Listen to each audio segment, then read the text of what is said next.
En France, t'as un drapeau français chez toi, on te dit que t'es un raciste, un fasciste même. J'ai l'impression que c'est devenu un mot à la mode là sur les réseaux sociaux. Je voyage à travers le monde. La France, c'est le pays le moins à droite que j'ai pu voir à l'heure d'aujourd'hui.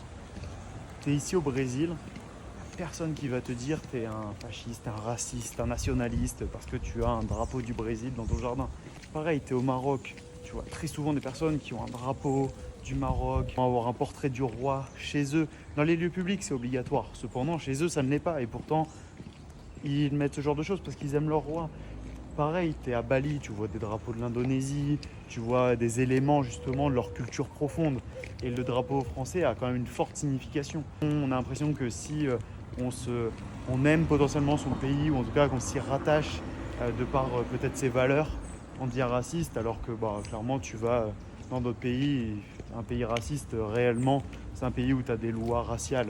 Et tu vois par exemple en Afrique, littéralement tu en as un. J'avais vu justement un reportage, c'est un blogueur qui était dans un pays d'Afrique. Il avait rencontré un homme blanc qui était né là-bas.